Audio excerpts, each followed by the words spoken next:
Денес сме овде, не како политичка група, не како организација, туку како родители. Родители на нашите деца, млади и возрастни лица со попреченост, кои секојдневно се борат да докажат дека можат, дека вредат и дека заслужуваат достоинствен живот и работно место. Денес сме овде затоа што едно лице со Даунов синдром, вработено во јавна установа, беше жртва на дискриминација, психичко и физичко насилство. Случајот е документиран. И за нас тоа не е само поединечен инцидент. Тоа е огледало на системот кој треба да штити, а не да повредува. Нашите деца се вработуваат според законот за вработување. Тие се интегрирани во јавни и приватни институции за да придонесуваат, не за да бидат понижувани, игнорирани или уште полошо малтретирани. Ние не бараме милост. Бараме правда, бараме човечност. Бараме институциите да го спроведат законот, а не да го користат како параван за формално вработување без реална поддршка. Законот јасно предвидува дека лицата со инвалидност мора да имаат соодветни услови за работа, заштита од малтретирање и дискриминација и дека секој работодавач е обврзан да обезбеди адаптирано работно место и почитување на нивното достоинство. Ние сме гласот на нашите деца. Нема да молчиме пред насилството, нема да се помириме со дискриминацијата.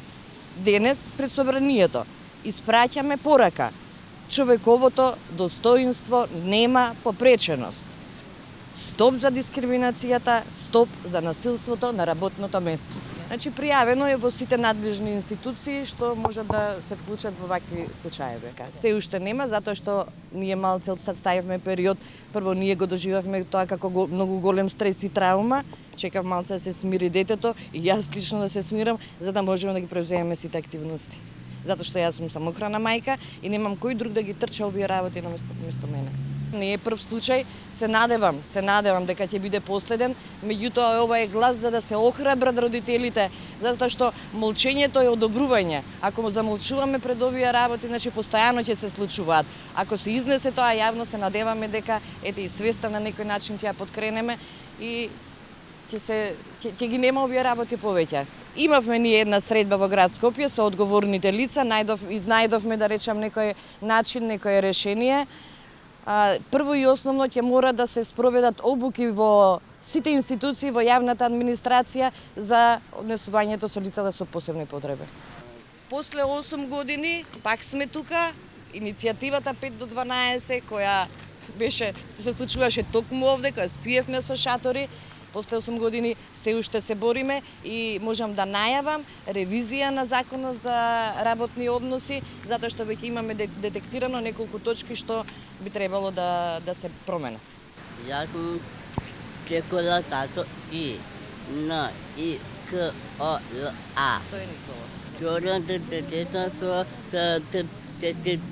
Начинот на кој е повреден. Вечен за рака.